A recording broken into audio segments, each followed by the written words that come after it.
Bien, buenas noches hermanos, ¿cómo están? Es una bendición estar aquí, es una bendición poder predicar la palabra de Dios y tener este tiempo tan especial. Sigue siendo un tiempo especial. Ciertamente no es igual que en otros años, pero en este mensaje vamos a ver que tenemos muchas razones para estar felices y que tenemos muchas razones para guardar este tiempo en nuestro corazón. Este ha sido un tiempo difícil y nuestro mensaje de hoy se titula El más grande milagro en uno de los tiempos más difíciles. Y pues aquí empezamos la Navidad desde noviembre, ¿no? En la iglesia. Decoramos desde noviembre y ahorita estamos ya en plena época navideña.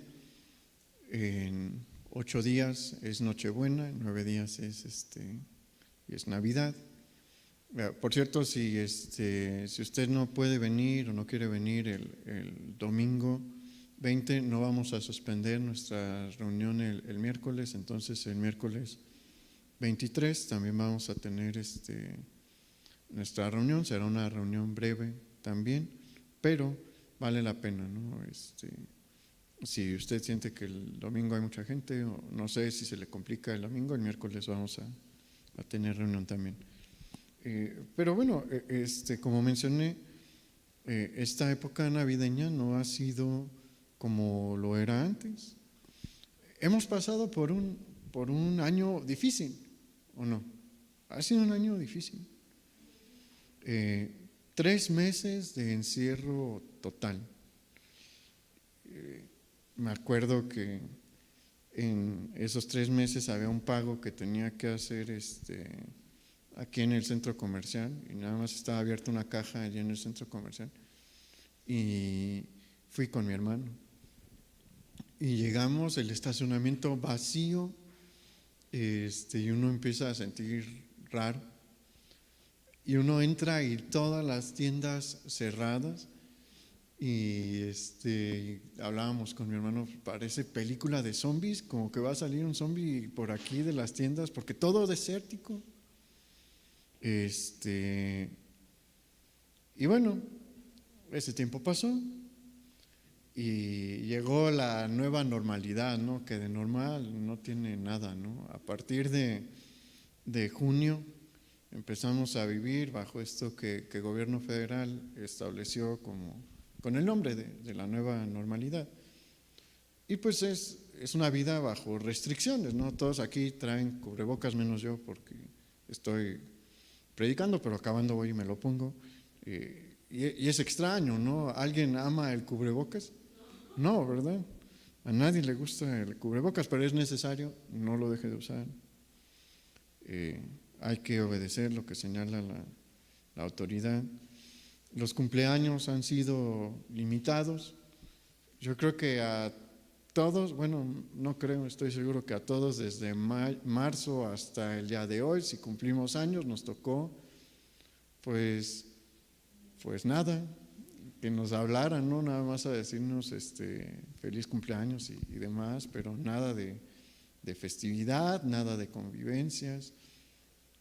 Muchos por precaución y prudencia, por temor, no se animan a tener fiestas familiares, y pues a la vuelta de la esquina está el 24 y el 31 de diciembre, ¿no? Que son festividades que por tradición se hacen en familia, y aquí en México tendemos a tener familias grandes y se hacen fiestas de 20, 30, 40 personas.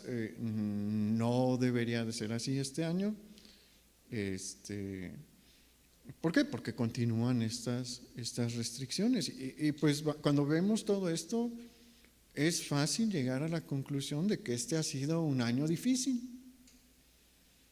Otros han perdido sus empleos, algunos tuvieron que cerrar sus negocios, Algunos vieron disminuidos sus ingresos y tristemente también a lo largo del año hubo quienes vieron partir a algún familiar, ya sea por COVID o por otras causas. Una de las cosas que poco se menciona en los noticieros es la cantidad de muertes que ha habido por otras causas. Tristemente, a mi familia y a mí nos ha tocado pues escuchar en este año de muchas personas que partieron en este año, y ayer andaba haciendo cuentas y fueron como 9 o 10 cercanos a nosotros, ¿no?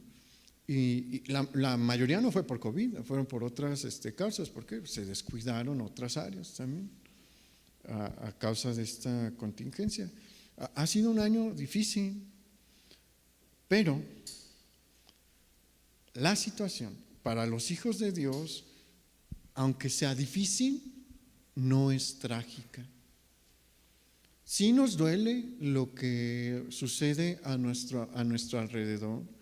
Perder a un familiar duele, perder el empleo duele, ver que las cuentas se acumulan duele, ver que el ingreso disminuye duele, pero en medio de las pruebas duras, en medio de las grandes dificultades, en medio del dolor, quien busca al Señor, quien no olvida las verdades que aprendió.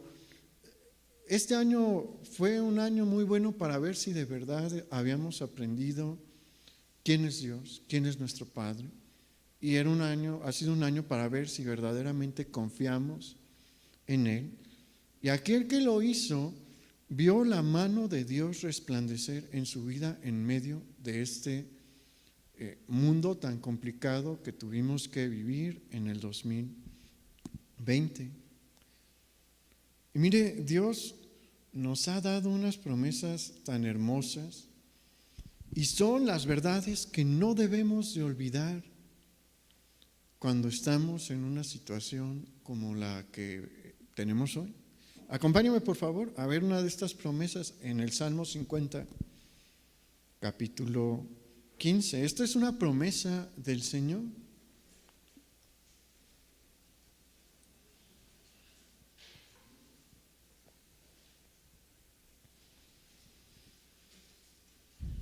Salmo 50, versículo 15, dice lo siguiente, es el Señor diciéndonos: e invócame en el día de la angustia, te libraré y tú me honrarás. Hay otra promesa hermosa de parte del Señor para nosotros en Jeremías capítulo 33, versículo 3. Ahí dice el Señor: clama a mí y yo te responderé y te enseñaré cosas grandes y ocultas que tú no conoces. Y aquí vemos la promesa de Dios diciéndonos que aquel de sus hijos, de entre sus hijos, que le invoque en medio de la angustia y la aflicción, va a ser librado por su mano. Hay algunas cosas que debemos de tomar en cuenta en cuanto al contexto de este pasaje. ¿Por qué? Porque mire, el Salmo 50 de manera general es un salmo en el que Dios está reprendiendo a su pueblo y los está llamando a volver a la fe verdadera. Ya hemos platicado en muchas ocasiones que Israel tenía esta tendencia a ser bastante rebelde y Dios les da un mensaje de arrepentimiento en el Salmo 50, invitándolos a dejar sus iniquidades, invitándolos a volver a la fe verdadera. Y el Señor les dice: si ustedes hacen esto, invóquenme en el día de la angustia, yo los voy a librar y ustedes me van a honrar. Entonces, esta promesa es únicamente para aquellos que tienen un corazón recto para con el Señor. No es para los malvados. Y entiéndase que para Dios un hombre o una mujer es malvada o malvado si no tiene el sacrificio de Jesús cubriendo y limpiando sus pecados. Toda persona que no está bajo el sacrificio de Jesús es un hombre malvado o una mujer malvada delante de Dios, y este salmo no se le aplica. Entonces, si usted conoce a alguien que está pasando por un proceso difícil, por un momento difícil, invítelo primero a recibir al Señor, porque solamente así se hará acreedor de esta promesa. Y el Salmo 50 es muy claro en cuanto a esto, porque en el versículo 16 Dios se refiere hacia los malos y les dice en el versículo 16: pero al malo dijo Dios, ¿qué tienes tú que hablar de mis leyes y que tomar mi pacto en tu boca? Hay otra cosa que nosotros debemos de tomar en cuenta cuando vemos estas promesas, y es que el que el Señor nos libre de la aflicción no significa necesariamente que no nos deje pasar por ella o que nos vaya a sacar inmediatamente. Tampoco significa eso esta palabra. No significa que nunca vamos a ser afligidos, y tampoco significa que en el momento en el que nosotros clamemos, el Señor nos va a sacar de la aflicción. No. Acompáñenme a ver qué dice el Señor referente a esto. Vamos a Isaías capítulo 43, versículo 1. Acompáñenme ahí, por favor.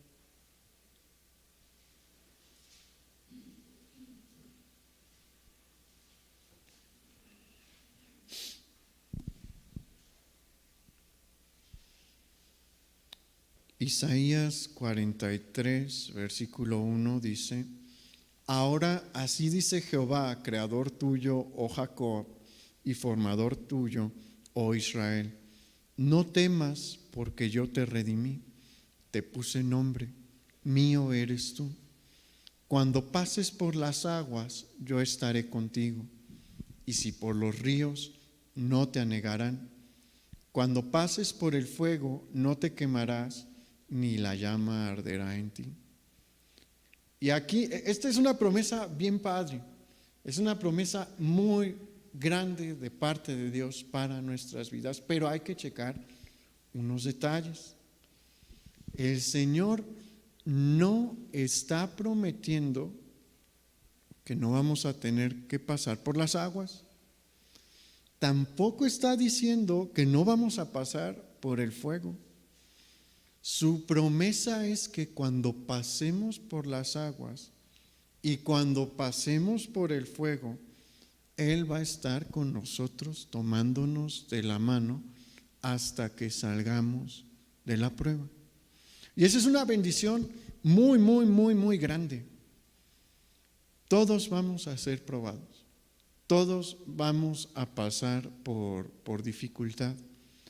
A veces corta, a veces larga. El Señor aquí no está estableciendo un periodo de tiempo. No nos está diciendo luego te voy a sacar de las aguas, o luego te voy a sacar del fuego. No, el Señor únicamente nos dice: va a haber momentos en los que van a venir los ríos y van a pegar contra ti, pero cuando eso pase, yo te voy a agarrar y vamos a salir juntos. Va a venir un tiempo en el que el fuego va a venir sobre ti. Y sí vas a sentir su calor, sí vas a sentir su intensidad, pero no te va a destruir. Yo te llevo de la mano y yo te voy a ayudar a salir. ¿Es una hermosa promesa, sí o no? Sí, es una gran promesa para nuestras vidas. Dificultades vamos a tener, pero Dios nos va a ayudar y nos va a dar la fuerza para salir adelante y que estas pruebas no nos destruyan. Esa sí es una promesa de Dios, que la prueba no nos va a destruir. Ahora retomemos el pasaje de Jeremías, cuando el Señor dice: clama a mí y yo te responderé, y te enseñaré cosas grandes y ocultas que tú no conoces. Aquel que está bien con el Señor y clama va a recibir respuesta. Y el Señor le va a enseñar sus secretos y su sabiduría. Y la manera en la que Dios puede hacer esto es generalmente sorprendente, inesperada. Recordemos que nuestro Dios es un Dios que siempre obra milagros y maravillas. Nosotros en esta iglesia sostenemos, como lo muestra la Escritura, que Dios sigue obrando milagros hoy. Dios nunca ha dejado de obrar milagros. Desde el inicio de los tiempos obró milagros y el día de hoy sigue moviendo su mano. Él se goza en proteger y librar a su pueblo, pero en ocasiones deja que pasemos por tiempos de verdadera dificultad. ¿Para qué? Para ahí manifestarse de una forma gloriosa. Si usted es paciente, porque hay muchos que pierden la paciencia y se decepcionan y se desaniman cuando la dificultad llega, y no aguantan lo suficiente para ver la mano de Dios obrar. Cuando somos pacientes, vemos la mano de Dios sacarnos adelante de una manera tan sorprendente que nos cuesta trabajo asimilarlo. Y en muchas ocasiones, Dios ha obrado sus mayores milagros cuando su pueblo está entre la espada y la pared. De hecho, el mayor milagro de la historia se dio en medio de un tiempo de mucha dificultad. Al principio, por eso me detuve tanto hablando del COVID, no soy fan de hablar de eso, pero era necesario porque todos estamos de acuerdo en que ha sido un tiempo complicado. Yo creo que nadie puede decir, fue como estar de vacaciones, no, en la playa, no. Fue difícil, sí, pero el tiempo de Jesús fue increíblemente peor, pero increíblemente peor. La cosa es que a veces mi papá nos llegaba a decir, es que ustedes están muy mal acostumbrados, muchachos, están acostumbrados a las cosas buenas, y toda la humanidad estamos acostumbrados a las cosas buenas, especialmente en donde vivimos, en Occidente. En todo Occidente vivimos muy bien. Lamentablemente en nuestro país hay gente que tiene condiciones de miseria grandes, ¿no? Probablemente ellos son los únicos que entienden en realidad lo que es el tiempo de Jesús, pero la gran mayoría y los que estamos aquí, gracias a Dios, porque debemos de darle gracias a Dios, vivimos muy a gusto. Estábamos acostumbrados a la libertad y a ir a donde queríamos y como queríamos, a congregarnos y a apapacharnos y a abrazarnos y demás. Pero en realidad esas han sido nuestras restricciones, muy lamentables todas las muertes, sí, muy triste la verdad, y lo sentimos con cada persona que ha perdido a alguien cercano, pero no son tantas personas las que han muerto a nivel mundial, ni siquiera en el país. Somos casi 130 millones de personas, ¿no? Muy lamentables, ciento y tantas mil personas han muerto, pero en porcentaje no es un porcentaje alto de mortandad, ¿no? A nivel mundial es similar. El porcentaje de mortandad es muy chiquito. Investigue cuál era el porcentaje de mortandad en el tiempo de Jesús y se va a asustar. Y va a empezar a decir, gracias Señor porque vivo en este tiempo en el que la medicina avanza muy rápido. Yo le recomiendo que se vacune. Si usted no quiere, pues ya es su decisión, ¿no? Pero gracias a Dios, en menos de un año ya hay una vacuna disponible. En el tiempo de Jesús, ¿usted cree que había vacunas? ¿Y cree que había enfermedades? Sí, todas las enfermedades de las que nos vacunaron de chiquitos eran enfermedades que estaban a todo lo que daban en ese tiempo. Viruela, sarampión, malaria, influenza y demás, ¿no? ¿Y cree que había medicina? ¿Antibióticos? No. La medicina estaba muy, muy, muy atrasada en ese tiempo. Entonces, eso aumentaba la tasa de mortandad, sobre todo en los niños, de una manera exponencial. Pero no era lo único que ellos estaban sufriendo. Vamos a ubicarnos en el tiempo de Jesús. Estamos cerca del año 4 antes de Cristo. Allí en la Edad Media, cuando se empezaron a hacer los cálculos para determinar el año en el que nació Jesús, pues cometieron un errorcillo, ¿no? Pero muy leve, o sea, tomando en cuenta el tiempo y los recursos que tenían ellos para determinarlo, pues les salió muy bien. Fallaron como entre 4 y 2 años más o menos. Jesús muy probablemente nació en el año 4 antes de Cristo. No voy a entrar a ese tema, pero ese es más o menos el año en el que estamos, en el 4 antes de Cristo. Y la situación en la tierra de Israel es muy complicada, La tierra que era heredad de la descendencia de Abraham, está dividida en 3 regiones: Galilea en el norte, Samaria en el centro y Judea en el sur. Para este punto, Israel ha pasado por tiempos muy difíciles materialmente y espiritualmente. Gracias a Dios, durante este tiempo de pandemia no hemos suspendido un culto. Obviamente usted no vino a la mayoría, a ninguno, entre marzo y creo que mayo, finales de mayo, porque todo era puerta cerrada y pues Dios proveyó la plataforma de Facebook para desde ahí transmitir, y si usted quería escuchar la palabra de Dios, lo podía hacer. Ni un culto se suspendió.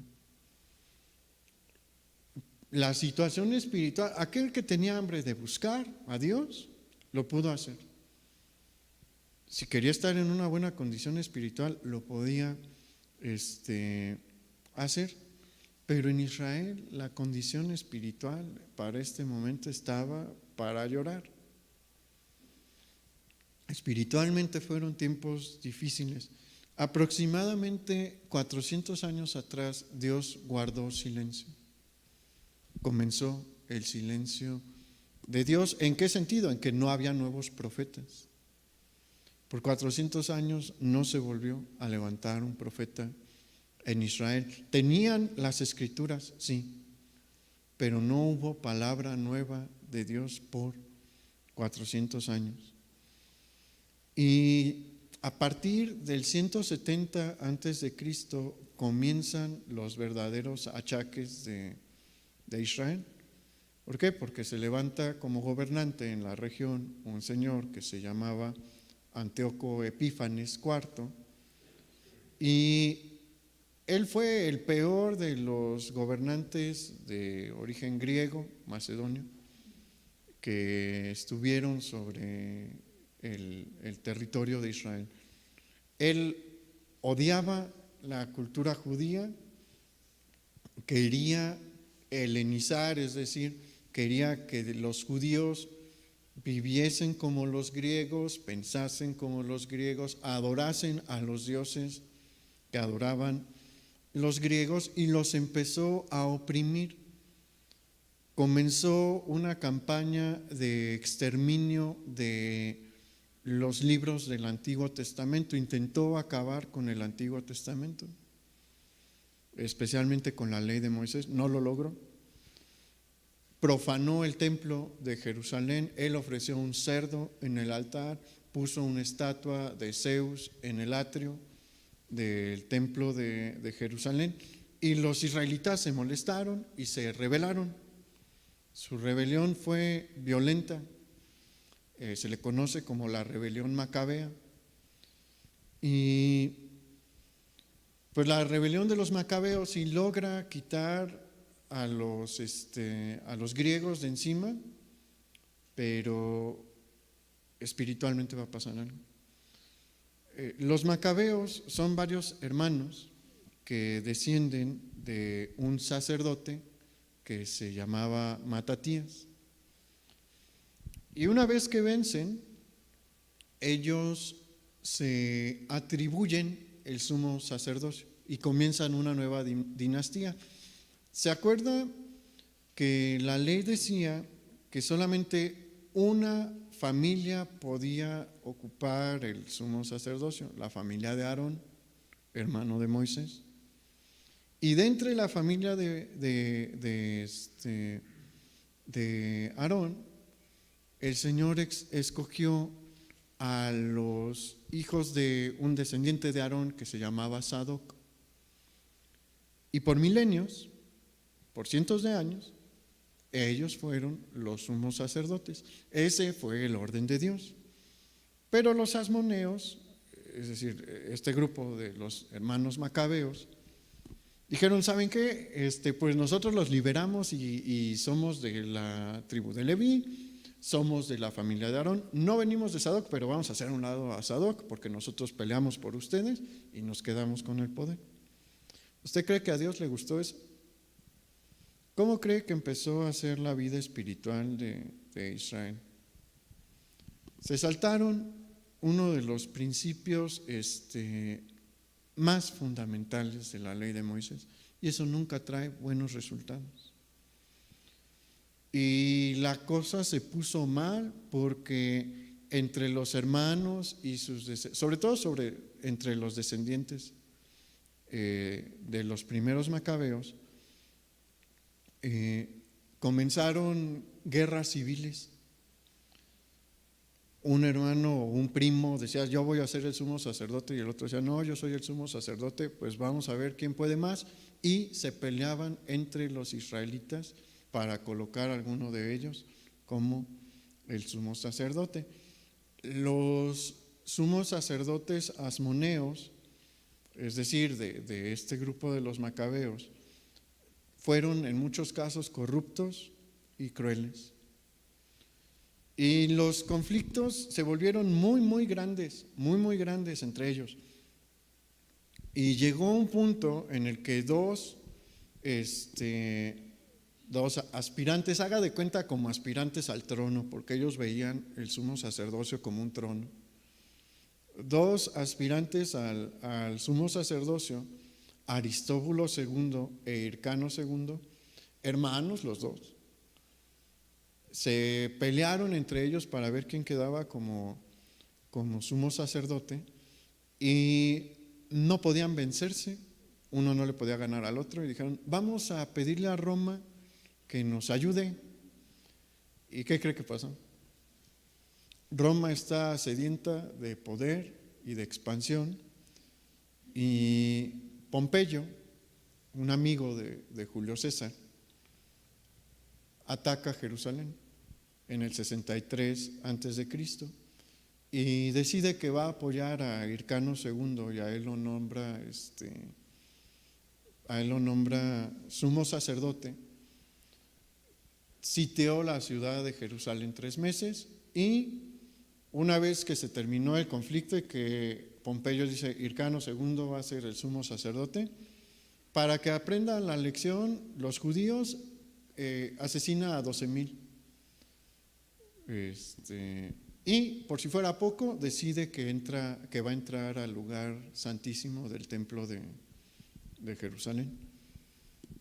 Ahí Israel va a empezar a sufrir. ¿Cree que estamos pasando por un tiempo difícil? 12,000 hombres, la mayoría crucificados, una crucifixión masiva ordenada por Pompeyo en un periodo de tiempo corto.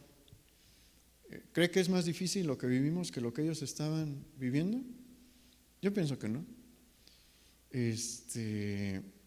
Bien, Pompeyo va a decir, bueno, ya estuvo aquí, empezamos con Jerusalén, vamos a conquistar toda la región de Siria, aniquila a los gobernantes griegos y convierte a Judea en un territorio con un gobierno autónomo, pero tributario. ¿Qué significa eso?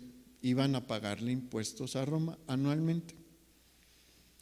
Y en el 47 a.C., Antípater es nombrado procurador de Judea y muere. Y en el 37 a.C., su hijo Herodes es nombrado rey de Judea. A este Herodes se le va a conocer después como Herodes el Grande. Y a los judíos les tocó vérselas difícil. ¿Por qué? Porque tienen encima a Roma, por un lado, y por el otro tienen a Herodes. Herodes no es un gobernante amigable, no es un gobernante buena onda, no. Él construyó muchísimo. Por eso se le llama Herodes el Grande, porque construyó muchos palacios con una arquitectura particular. La arquitectura del periodo de Herodes es muy particular. Construye el templo de Jerusalén, construye el palacio de Masada, entre muchas otras construcciones que realiza. ¿Y de dónde cree que salía el dinero? De los impuestos. Así siempre ha sido, ¿no? O sea, el mundo no ha cambiado, ¿no? Lo que dice Eclesiastés en el capítulo 1 es totalmente cierto, no hay nada nuevo debajo del sol y lo que ahora es ya fue. Entonces, este dinero salía de los impuestos. ¿Cree que eran impuestos tranquilos? No, eran impuestos altos. ¿Le gusta pagar impuestos? Dice, qué bueno, voy a pagar mis impuestos, ¿no? Mi 30 y tantos % de impuestos. No, a los judíos tampoco, pero con ellos era mucho peor. Los impuestos que les imponen son tan grandes que hace que muchos caigan en esclavitud. Y Herodes les dice, ¿sabes qué? Me debes tanto dinero ya que te vienes como esclavo y vas a trabajar en la construcción y así vas a pagarme tu deuda. O si veían a la persona muy viejita le decían, me llevo a tu hijo. A otros les hacían caer en extrema pobreza, muchos morían de hambre. No estamos hablando de un sector pequeño de la población, ¿no? Aquí en México ahorita tenemos como un 50% de la población que está en pobreza. En el tiempo de Jesús es cerca del 80%. Las personas que viven en condiciones de pobreza o de pobreza extrema. ¿Esto a qué llevó? A algunas revueltas, algunos motines, y ninguno prosperó. ¿Por qué? Porque ni Roma ni Herodes titubeaban a la hora de aplastar a las manifestaciones y aplastar a sus enemigos. El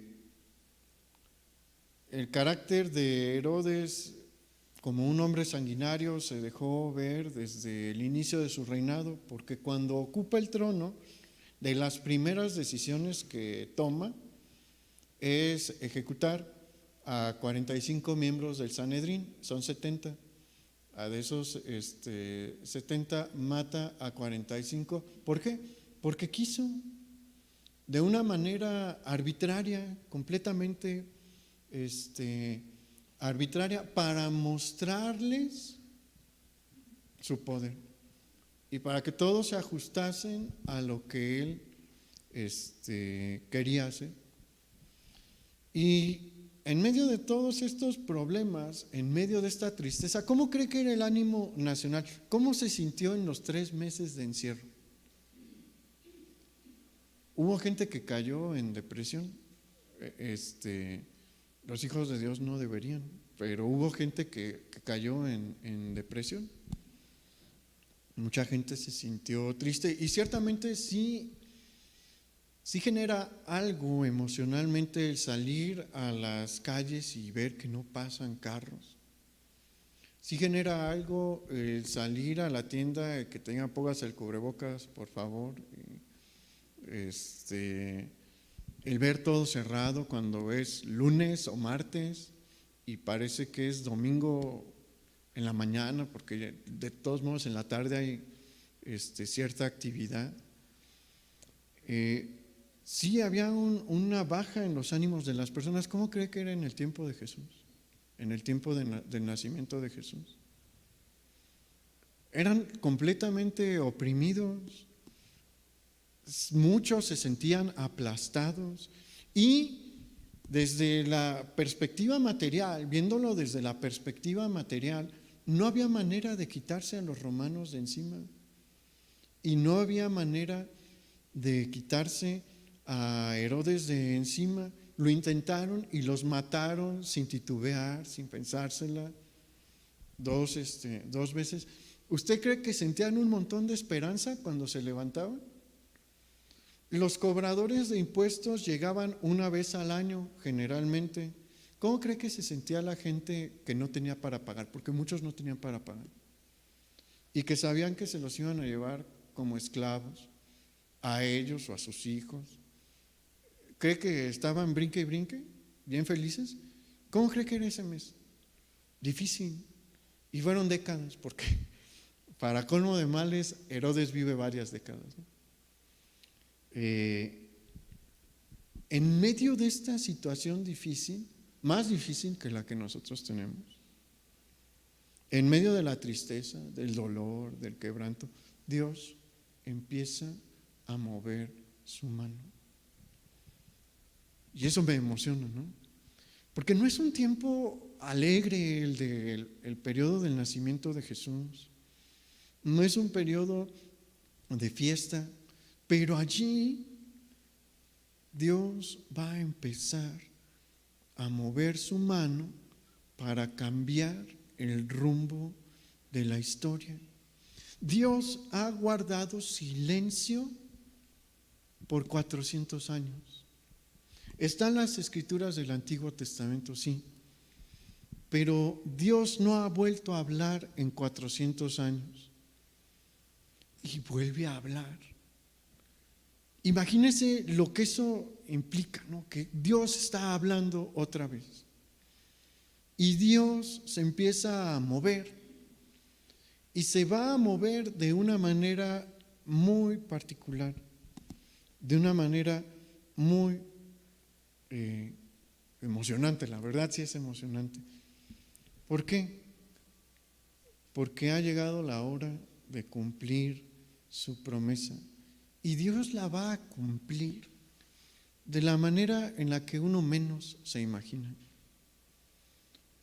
¿Por qué? Porque ¿dónde se va a empezar a mover Dios? El primer movimiento y la primera palabra de Dios hablada sí fue en Jerusalén, en el templo, con un sacerdote temeroso de Dios, el padre de Juan el Bautista. Pero duró Dios unos meses más en moverse y volvió a moverse en el rincón más olvidado de Galilea. Mire, el centro político más importante es Judea. En Judea es donde está la acción, de cuenta. Samaria sí tiene importancia, pero no tanta como Judea. Digamos que hay como una competencia, ¿no?, entre Samaria y Judea. Judea siempre domina en importancia a Samaria, siempre. Pero de entre los tres, Galilea es la que está allí, ¿no? Existe y todo bien, pero no es trascendente, no es importante. Y aparte de que es de las tres regiones judías, la menos importante, la que está ahí en el rincón, Dios va a ir al pueblo más insignificante que hay ahí. Nazaret. Mire, Nazaret probablemente llevaba ya mucho tiempo de haber sido fundado para este momento, para el 5 antes de Cristo más o menos. Porque todavía no nace Jesús, estamos en un momento antes. Pero probablemente lleva ya mucho tiempo de existir y no se le menciona en ninguna fuente histórica anterior a al Nuevo Testamento. ¿Sabe por qué? Porque no importaba, porque a nadie le importaba. Nazaret era un pueblo ahí, con gente que vivía, sí, pagaban impuestos, sí, pero no tenía nada de relevancia, nada. Hay otros pueblos, otras ciudades que eran nombradas, que tampoco eran relevantes, pero que eran nombradas porque alguien famoso pasó por ahí. Nadie famoso pasaba por Nazaret. Nazaret no significaba nada. ¿Y usted cree que María y José ante los ojos del mundo significaban mucho? No, no significaban nada tampoco. Pero allí, en donde el mundo decía, aquí no vale nada, no importa nada, Dios dice, aquí vale. Y aquí me voy a empezar a mover. Y mire la manera en la que Dios se empezó a mover. Acompáñeme, por favor, a Lucas capítulo 1, versículo 26.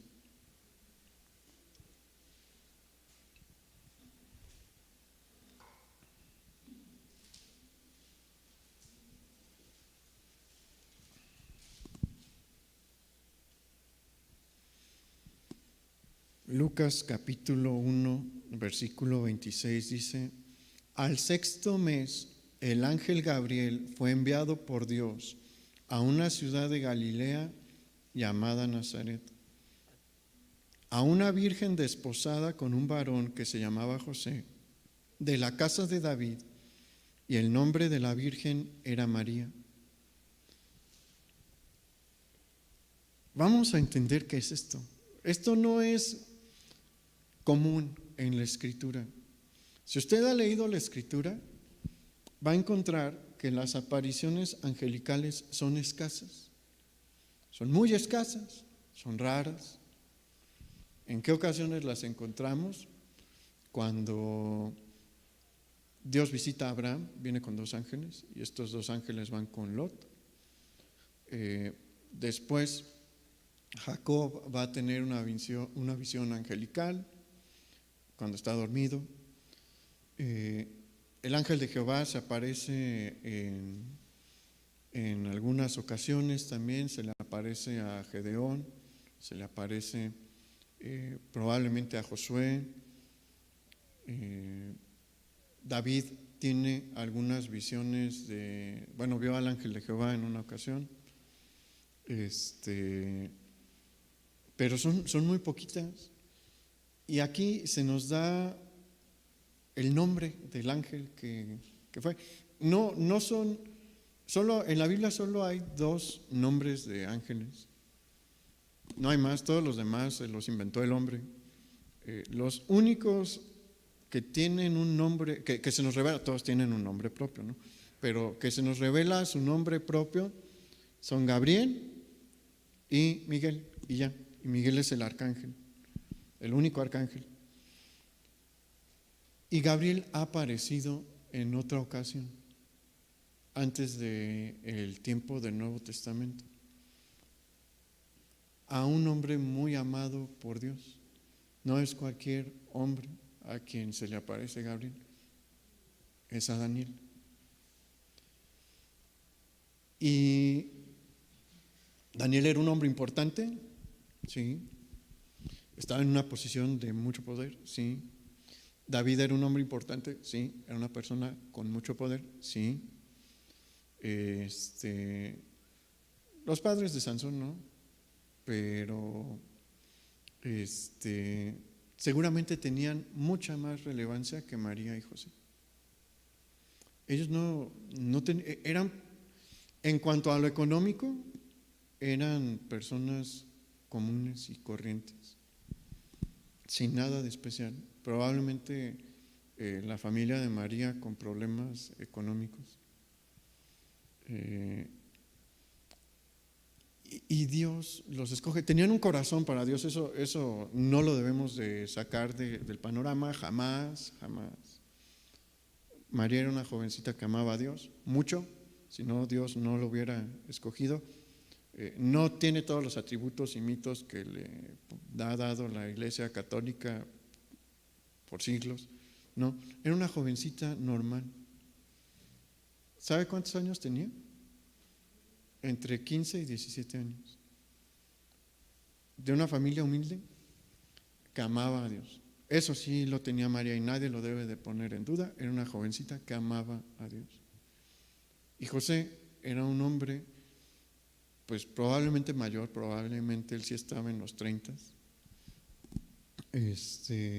que le echaba ganas a trabajar, se estaba esforzando por salir adelante, pero no era nada particular. Y a ellos, y primero a María, se le aparece el mismo ángel que se le apareció a Daniel. ¿Por qué? Porque Dios va a hacer algo bien grande. Vamos a ver qué va a pasar. Acompáñenme al versículo 28. Y entrando el ángel en donde ella estaba, dijo: salve, muy favorecida, el Señor es contigo. Bendita tú entre las mujeres. Mas ella, cuando le vio, se turbó por sus palabras y pensaba: ¿qué salutación es esta? Entonces el ángel le dijo: María, no temas, porque has hallado gracia delante de Dios. Y ahora concebirás en tu vientre y darás a luz un hijo y llamarás su nombre Jesús. Este será grande y será llamado el Hijo del Altísimo, y el Señor Dios le dará el trono de David su padre. Y reinará sobre la casa de Jacob para siempre, y su reino no tendrá fin. Entonces María dijo al ángel: ¿cómo será esto? Pues no conozco varón. Respondiendo el ángel le dijo: el Espíritu Santo vendrá sobre ti, y el poder del Altísimo te cubrirá con su sombra, por lo cual también el santo ser que nacerá será llamado Hijo de Dios. Y he aquí tu pariente Elisabet, ella también ha concebido hijo en su vejez, y este es el 6º mes para ella, la que llamaban estéril, porque nada hay imposible para Dios. Entonces María dijo: he aquí la sierva del Señor, hágase conmigo conforme a tu palabra. Y el ángel se fue de su presencia. Vean lo que es esto. A esta jovencita que tiene entre 15 y 17 años, no más, de una familia promedio, probablemente de una familia pobre, de entre todos los habitantes de Nazaret, que como hablamos es el rincón más olvidado del mundo, se le acerca Gabriel y le dice: has sido escogida por Dios para que el Mesías venga a través de ti. Y va a venir de una manera muy particular. Y le explica. Ella dice: bueno, porque le dice: va a nacer, ¿no? De ti. Y ella dice: bueno, ¿cómo va a nacer? No estoy casada. Y pues obviamente saben cómo funciona la biología humana, tanto ella como José. Y Gabriel le dice: Dios, en resumidas cuentas, Dios va a cumplir la promesa de Edén, porque dijo que el que habría de venir a aplastar la cabeza de la serpiente, a destruir la obra que la serpiente empezó en Edén, iban a ser virginalmente. Entonces, Dios va a hacer todo. No hay ningún tipo de relación sexual, es un nacimiento virginal, eso es algo bien importante. Durante todo momento en la Escritura se destaca la virginidad del nacimiento de Jesús. La concepción es virginal. Ella no lo puede entender y nosotros tampoco. Alguien puede entender cómo. No, es un milagro de Dios, pero Dios tiene la facultad de hacerlo. Hay quienes dicen, ¿cómo le hizo? Bueno, si Él creó el universo, ¿creen que es mucho problema para Él iniciar una vida ahí en el vientre? No lo es. Y nadie tuvo que intervenir, nadie intervino. El ser humano, los hijos de Adán, ni María, que es una hija de Adán también, hija de Eva, no intervinieron. ¿Qué le dijo el Señor? El Espíritu Santo se va a encargar. El Espíritu Santo lo va a hacer. ¿Quieres recibir este don? Y seguramente María titubeó, porque ¿es fácil creer ese milagro? No es fácil creer ese milagro.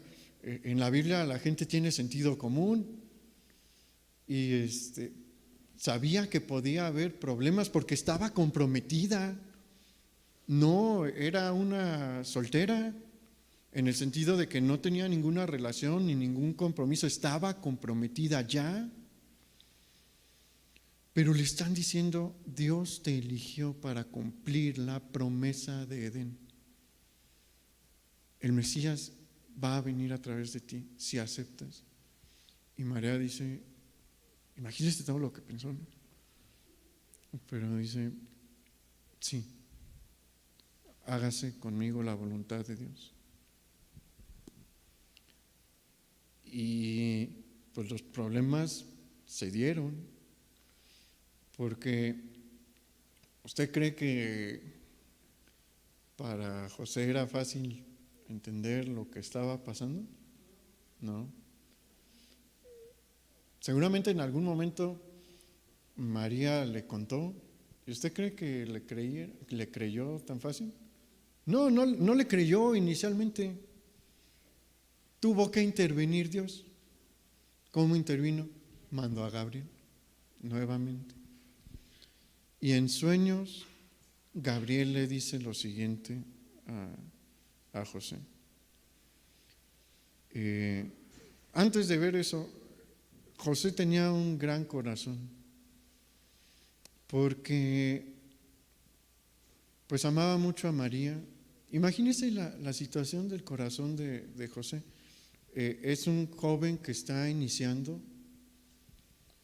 Hay una discusión entre si era nada más un carpintero que hacía muebles de madera o si también le hacía la albañilería, porque bueno, las construcciones requerían de estructura de madera también. Entonces probablemente hacía los dos. María costó. En ese tiempo había que pagar un precio por la novia. Él se esforzó para pagar el precio por su novia María. Y un día le da la noticia, ¿no? Y no le cree, pero tiene un muy buen corazón y dice, bueno, la voy a proteger. La amo tanto que la voy a proteger.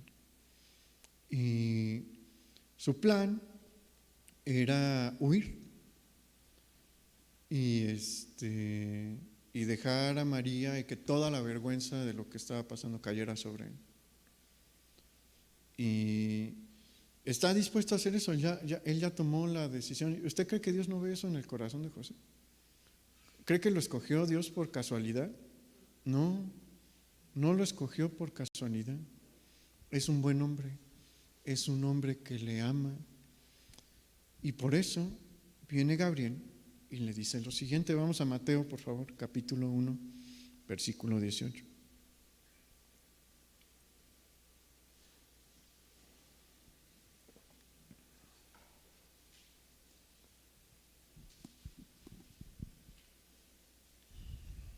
Mateo capítulo 1, versículo 18, dice: el nacimiento de Jesucristo fue así. Estando desposada María, su madre, con José, antes que se juntasen, se halló que había concebido del Espíritu Santo. José, su marido, como era justo y no quería infamarla, quiso dejarla secretamente.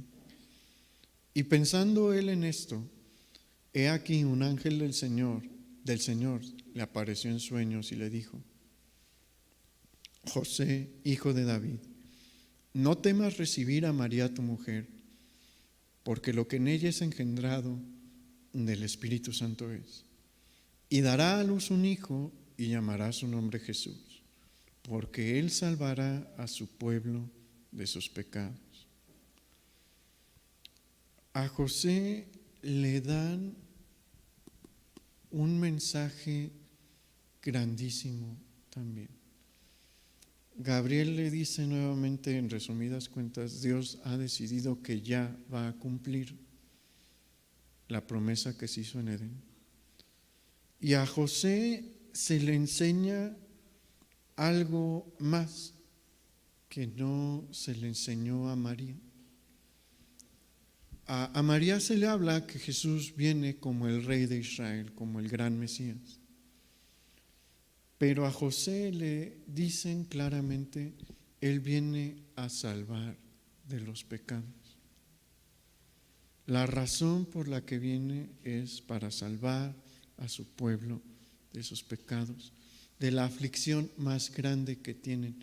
Recordemos que José y María son hombres temerosos de Dios y les aflige el pecado, pecan, ellos pecan, igual que nosotros pecamos.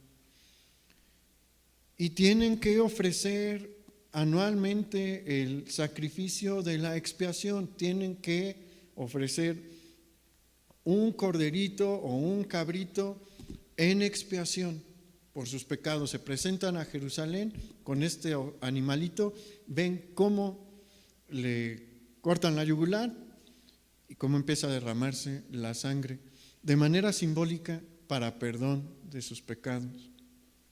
Y todos los años se tienen que presentar, todos los años se tienen que presentar. Y se presentan. Hay evidencia en la Escritura de cómo ellos obedecían lo más que podían la ley de Moisés.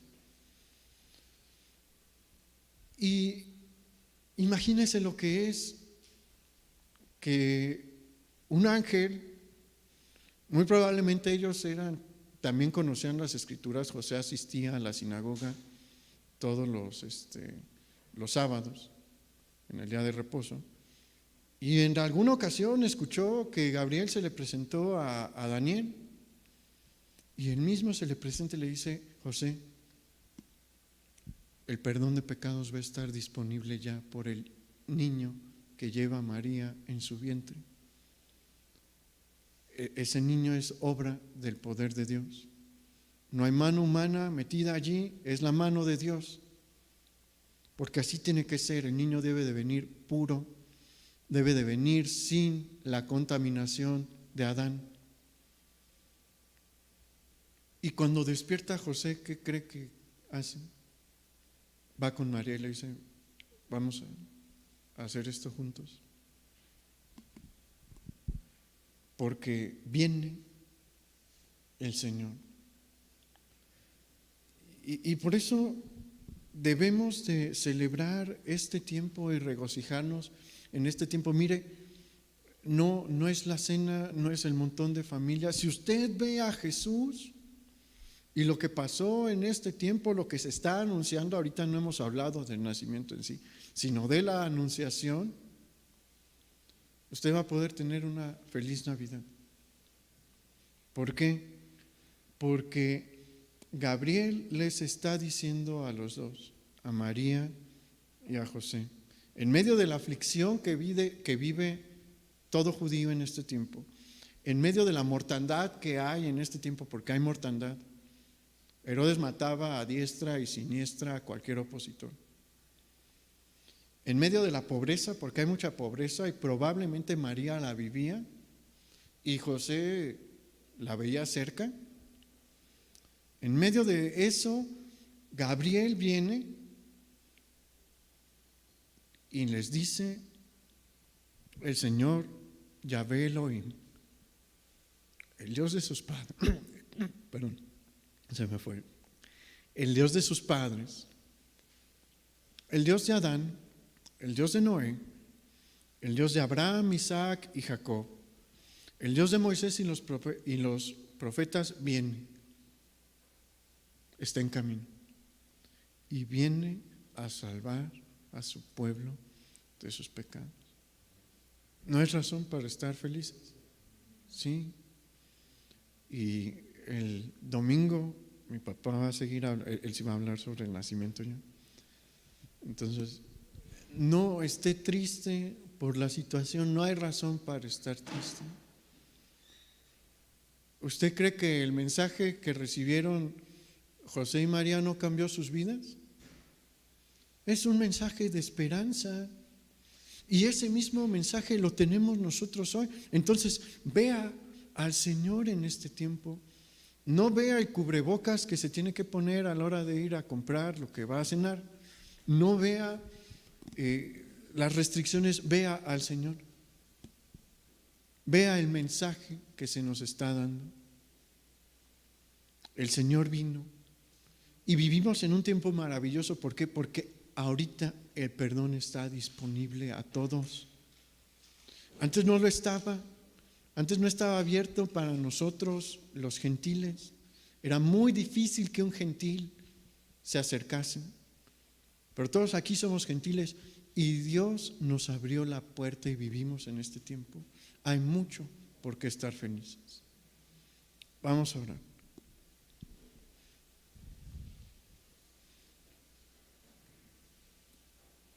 Señor, muchas gracias porque nos has dado una razón para celebrar. Nos has dado una razón para estar contentos. Sí, hay muchas cosas difíciles, sí, tú lo sabes, pero este mensaje es suficiente para hacernos felices. Este mensaje es suficiente para que nuestro corazón tenga gozo. Ayúdanos a tenerlo presente, Señor, a no ver nuestra dificultad, a no ver el año que está pasando. Ayúdanos a ver ese pesebre. Ayúdanos a ver esta promesa cumplida, porque es por esta promesa cumplida que esa promesa del Salmo 50 y de Isaías 43 y de Jeremías 33 se aplica a nosotros. Si no fuera porque Jesús vino, eso no sería nuestro y no contaríamos con tu ayuda. Ayúdanos a no olvidar que sí hay por qué celebrar y que no necesitamos a 30 familiares alrededor. Necesitamos al pesebre. Ayúdanos, Señor, porque es difícil para nosotros. Gracias a ti hemos tenido una vida muy buena, pero si vemos el pesebre, nos sentiremos muy felices en este tiempo. Te lo pedimos, Padre, en el nombre de Jesús. Amén. Pues el Señor le bendiga mucho, hermano. Regocíjese. Llévese esto en el corazón. Y si puede venir y quiere venir el domingo, va a ser una reunión especial, mensaje especial, alabanza especial, para que se regocije. Mire, alabar a Dios en este tiempo y escuchar el mensaje de su nacimiento en este tiempo es lo mejor que puede hacer usted en la Navidad. Es la fiesta del Señor y hay que honrarle. Si no puede, si se va a quedar en casa, pues hágalo también desde su corazón. Hablamos que este es un tiempo especial y desde Facebook puede unirse, ¿no? Y Dios está ahí con usted. Y si quiere venir el miércoles 23, vamos a tener una reunión breve también, obviamente con el mensaje de la Navidad, pero breve, pues porque seguramente de todos modos va a cocinar algo en su casa, entonces eso toma tiempo y esfuerzo y lo entendemos, ¿no? Pero regocíjese y cuídese también, sea precavido, siga las instrucciones que nos han estado dando y deje que Dios lo llene de alegría. Dios quiere llenarlo de alegría y de paz. Bueno, el Señor les bendiga.